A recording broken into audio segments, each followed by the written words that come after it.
उसने अपनी हवस पूरी कर ली और मैं एक जिंदा लाश की तरह अगले दिन अपने घर पे आ जाती हूँ। उस रात के बाद आप यकीन नहीं मानोगे, मुझे मर्द जात से नफरत हो गई। जब भी मैं ससुराल जाती थी उसे सिर्फ मैं बिस्तर पे अवेलेबल चाहिए थी। इसने मेरी लाइफ बर्बाद कर दी है इस इंसान ने। मतलब मैंने इतना सब कुछ सहा देखा। मेरे भी बहुत बड़े बड़े सपने थे कि मुझे पुलिस ऑफिसर बनना है, IPS बनना है। मेरे को बस यही थी जिद, पढ़ना पढ़ना पढ़ना। अगर नहीं पढ़ाओगे तो मैं खुद को ख़त्म कर लूँगी, मेरे को पढ़ना है। जब मैं 12 साल की थी, साल 2007 की बात है, मुझे कुछ महिलाओं द्वारा एक कमरे में ले जाया गया। मैंने वहाँ पे जाके देखा कि एक पुरुष जो कि 25 साल का, अराउंड लगभग 25 साल का था, और उसने अंदर से कुंडी लगाई और मुझे बेड पे लेटाया और उसने वो किया जो शायद, मतलब मैं एक जब लड़की बालिग होती है और उसके साथ उसके बिना मर्जी के होता है तो भी वो एक अपराध की श्रेणी में आता है। ये सब कुछ मैंने देखा, झेला, महसूस किया कि जब एक छोटी सी लड़की के साथ रेप होता है तो वो किस दर्द से, किस चीज़ से गुजरती है, किस डर से गुजरती है, वो मैं बहुत अच्छी तरह से जानती हूँ। और आज मैं जोश टॉक के माध्यम से आपको एक समाज का गंदा चेहरा आपके सामने रखना चाहती हूँ, जो दिखता तो सबको है लेकिन उसको स्वीकार कोई नहीं करता, उसको मानता कोई नहीं है, उसको जानता कोई नहीं है कि हाँ ये चीज़ गलत है, तो इसको सुधारा जाए। नमस्कार, मेरा नाम सुषमा यादव है। हरियाणा के जिला झज्जर से मैं एक छोटे से गांव में पैदा हुई। हमारे परिवार में हम 3 बहन भाई, 2 बहनें और 1 भाई। नॉर्मली जैसे सभी लड़कियां स्कूल जाती हैं, सपने देखती हैं, वैसे ही मैं भी देखा करती थी। लेकिन क्या हुआ, नॉर्मल स्कूल जाना आना, खेलना कूदना चल रहा था। 7th में जब मैं 7वीं कक्षा में हुई और तो मेरी ज़िंदगी एकदम से पलट गई। मुझे समझ में नहीं आ रहा था क्या हो रहा था। मैं एक दिन स्कूल से आती हूँ तो मुझे पता लगता है कि तो तुम्हारी सगाई हो गई है और तुम्हें देखने के लिए आएंगे। उस टाइम पे मुझे लगा कि मैं जब गुड्डे गुड़ियों का खेल खेलती थी, गुड्डे गुड़ियों को की शादी कराती थी और मेरी शादी हो रही है इतनी सी उम्र में। काफ़ी सवाल थे मेरे मन में, लेकिन पूछूं तो पूछूं किससे। फाइनल हमारी शादी होती है। उस रात हम दिन में फेरे होते हैं और रात तक हम अपने ससुराल पहुंच जाते हैं।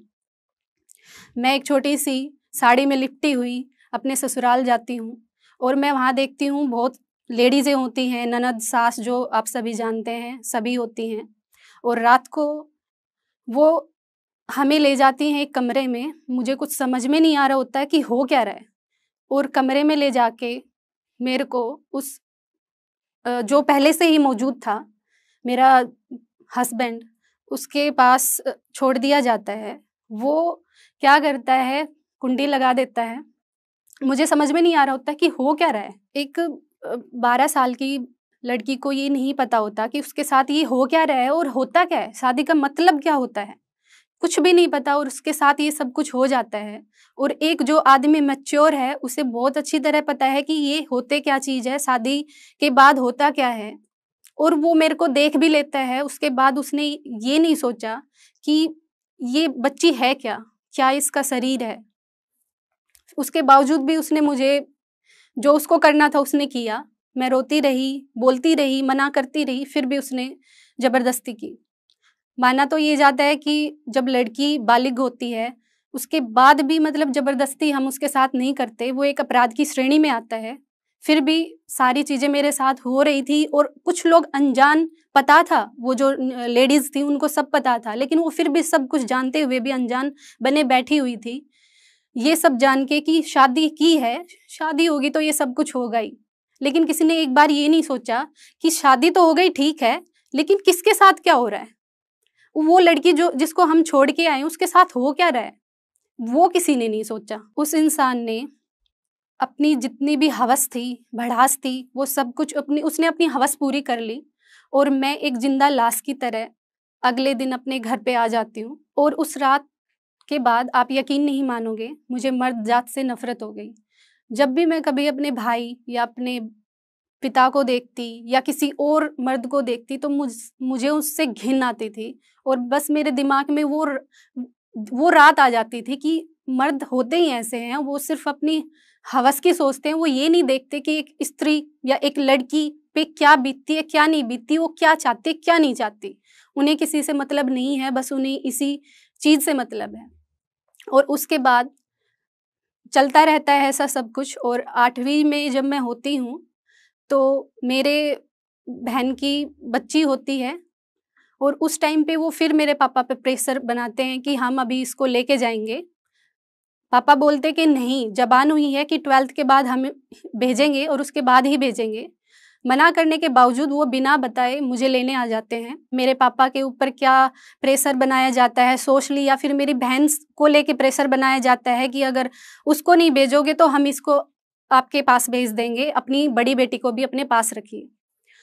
फिर वापस मेरे को पापा आते हैं और पापा मम्मी से बोलते हैं कि इसके सूट रेडी कराओ, सिलवाओ सूट वगैरह, इसको इतनी तारीख को ससुराल भेजना है। मतलब मेरे पापा समाज के हिस्सा बन के नहीं जिए, वो गुलाम बन के जिए हैं।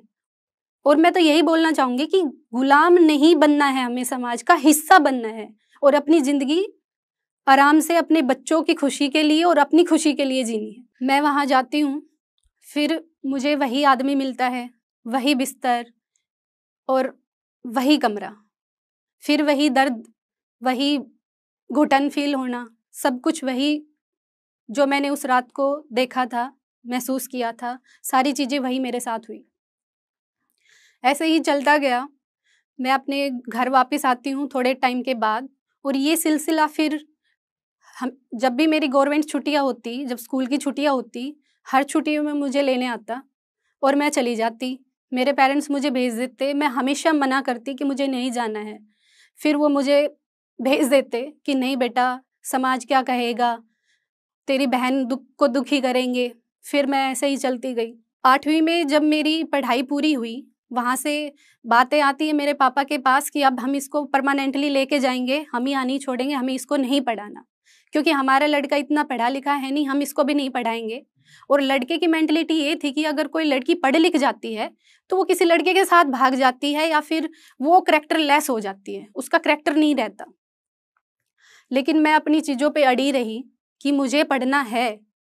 लेकिन पापा फिर से वही समाज का उठा के लेके आए सारी चीज़ें, और उन्होंने मुझे ये कहते हुए भेज दिया कि बेटा जा, अगर तेरे को पढ़ाए तो तू पढ़ लेना, नहीं पढ़ाए तो उससे बोलना जो चीज़ तुझे चाहिए है ना, सूट नए चाहिए, खाने को चाहिए, कुछ भी चाहिए, उसको बोलना चाहिए, वो टोकरी डाल के खिलाए। मेरे भी बहुत बड़े बड़े सपने थे कि मुझे पुलिस ऑफिसर बनना है, IPS बनना है, और मैं अपनी पढ़ाई को कैसे छोड़ सकती थी। मैं वहाँ जाती हूँ और मुझे लगता है कि हाथ पैर मारती हूँ, मुझे लगता है कि नहीं होगा, ये मेरे को नहीं पढ़ाएंगे, बिल्कुल नहीं पढ़ाएंगे। आज शायद मैं जोश टॉक के मंच के माध्यम से आज पहली बार ये बात बता रही हूँ, शायद मेरे पेरेंट्स भी आज ये बात जानेंगे कि मैंने उससे ये बोला कि अगर आप मेरे को नहीं पढ़ाओगे तो मैं खुद को ख़त्म कर लूँगी। तो मैंने उससे 2-3 बार बोला कि अगर नहीं पढ़ाओगे तो मैं खुद को ख़त्म कर लूँगी, मेरे को पढ़ना है। तो वो बात उसने पता नहीं अपने भाइयों से किससे बताई कि ये ऐसे-ऐसे बोल रही है, अगर नहीं पढ़ेगी तो मर जाएगी। और मैं सीरियस थी। मेरा जो डिप्रेशन लेवल है वो काफ़ी डिप्रेस थी, और मेरे को बस यही थी जिद, पढ़ना, पढ़ना, पढ़ना। उसके बाद मेरे को भेज दिया गया। मेरे लिए वो बहुत खुशी का पल था, मैं आपको बता नहीं सकती उस टाइम पे मैं कितनी खुश हुई थी। और मैंने शायद झूठ भी बोला कि मम्मी से कि नहीं, मैंने नहीं बोला ये सारी चीज़ें, उन्होंने खुद ही बोला है कि जाओ तुम पढ़ लो। छोटी सी थी ना, समझ में नहीं था क्या है क्या नहीं है, जो मुझे ये था कि मैं कैसे पढ़ सकती हूँ, बस मेरे दिमाग में यही था। और मैं पढ़ी, फिर चलता रहा सिलसिला ऐसे ही। मैं जाती थी छुट्टियों में। वो उसने मेरे से एक बात बोली थी कि अगर तू, ठीक है तू बोल रही है ना पढ़ने के लिए, जा, लेकिन तेरे को ऐसा करूँगा कि तू फेल होएगी और तेरे घर के ये कह के भेजेंगे जा फेल हो गई, अब तू अपने ससुराल में जा, अपना चूल्हा चाका कर, अपना गृहस्थी बसा। लेकिन मैंने भी ठान लिया था कि पढ़ना है, और मैंने फिर पढ़ाई की और अपनी क्लास में हमेशा फर्स्ट सेकंड पोजीशन में, जैसे 7th से लेके 12th तक मैंने अपनी क्लास में हमेशा अच्छा परफॉर्मेंस रहा। 8th में मेरी मेरिट आई और 12th में कॉमर्स टॉपर रही हूँ अपनी स्कूल की। ऐसे सिलसिला जारी चलता रहा। जब मैं ससुराल जाती हूँ तो मैं देखती हूँ वो मुझे कुछ घोल के पिला रहा था और मैं वापस अपने घर पे आ जाती हूँ और मैं डिसीजन लेती हूँ कि अब मैं नहीं जाऊँगी। मेरे पेरेंट्स भी इस चीज़ के लिए एग्री होते हैं कि ठीक है अब नहीं भेजेंगे। फिर काफ़ी टाइम हो जाता है ऐसे ही बातें चलते हुए। मेरे पेरेंट्स के ऊपर दबाव होता है कि भाई कुछ करो। पापा मतलब एक डिसीजन नहीं ले पाए कि मैं अपनी बच्ची को इस रिश्ते से निकाल दूँ। बात वहीं की वहीं अटकी छोड़ रखी है। ऐसे करने से तो मेरा उससे कुछ वास्ता अलग तो नहीं हुई ना, मैं यहाँ रहने से अलग तो नहीं हुई। मुझे बस ये था कि कुछ हो, लेकिन एक मन में एक चीज़ भी था कि मैं इसने मेरी लाइफ बर्बाद कर दी है इस इंसान ने। मतलब मैंने इतना सब कुछ सहा देखा, अब इसको मैं भी नहीं छोड़ूंगी। और मैं कंपटीशन की तैयारी कर ही रही होती हूँ, तब देखती हूँ कि डिवोर्स लेटर आता है और उनका तो मकसद ये था कि इसको फिर से इनको इसकी फैमिली को और इसको मेंटली प्रेशर दिया जाए इनको दोबारा से, ताकि ये आ जाए वापस, इसको भेज दें परमानेंटली कुछ भी करके। डिवोर्स हम कोर्ट में जाते हैं और मैंने ये चीज़ देखी कि इससे पीछा छुटाना ही मेरा मतलब मैं प्रगति की तरफ बढ़ सकती हूँ, जा सकती हूँ। फाइनल हमारा डिवोर्स होता है 2018 में और मैं अपनी उस दौरान अपनी कंपटीशन की तैयारी कर ही रही होती हूँ। लकीली मेरा 2019 में सिलेक्शन हो जाता है हरियाणा पुलिस में, जो मेरे लिए सबसे बड़ी चीज़ थी मेरी लाइफ की, जो मैं करना चाहती थी। जब मैं हरियाणा पुलिस में आ गई तो मैंने अपने चारों तरफ एक अलग ही लहर देखी। लोगों की नज़रें जो पहले कभी शंका से भरी हुई होती थी कि पता नहीं क्या चल रहा है इसकी लाइफ में, वो सब बोलने लग गए कि हाँ भाई लड़की ने कुछ करके दिखाया है, आगे बढ़ी है। जो मेरे को नहीं जानते थे वो भी मेरे को जानने लग गए। और सबसे बड़ी चीज़ ये है, आफ्टर डिवोर्स के बाद भी वो उस जो मेरा एक्स मतलब जो ससुर था, वो आया मेरे मम्मी पापा के पास और उन्होंने कहा कि रीमैरिज, इनकी दोबारा से शादी करवा दो, इसको भेज दो। मेरे पापा ने कहा कि नहीं, अब नहीं हो सकता, क्योंकि अब ये नहीं रह पाएंगे। तो मेरे लिए सबसे बड़ी अचीवमेंट थी लाइफ की। और आज की तारीख में मेरे पास मेरी वर्दी है, एक डिपार्टमेंट में मेरा नाम है। जो लड़की कभी बंद कमरे में रो रही थी 12 साल की, वो आज अपने दम पर अपना खर्चा उठा रही है। अगर आज मैं नहीं पढ़ती तो शायद मैं वहाँ या तो इस दुनिया में ही नहीं होती, या फिर मैं बच्चे पाल रही होती और खुद घुटती रहती, पिसती रहती। आज मैं इस मंच तक पहुँची हूँ तो शायद इस सारी चीज़ों को देखते हुए, सहते हुए, निकलते हुए उससे मैंने कुछ सीखा है कि अगर मैं नहीं पढ़ूंगी, आगे नहीं बढ़ूंगी, जिद नहीं करूंगी, तो शायद मैं आज वहीं की वहीं ठहर के रह जाती। मैंने आपसे बोला था कि मैं आपको समाज का चेहरा दिखाऊंगी, गंदा चेहरा।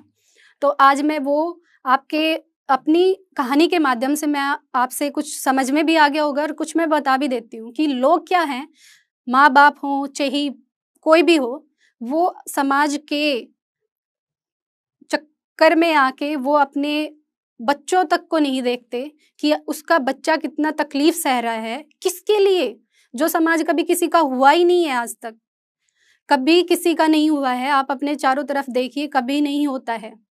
बाल विवाह 1929 में मतलब अधिनियम आया कि इस पे रोक लगाई जाए, अभी शादी नहीं होगी, कानून पारित हुआ, लेकिन बाद में भी बहुत सारी शादियां हुई।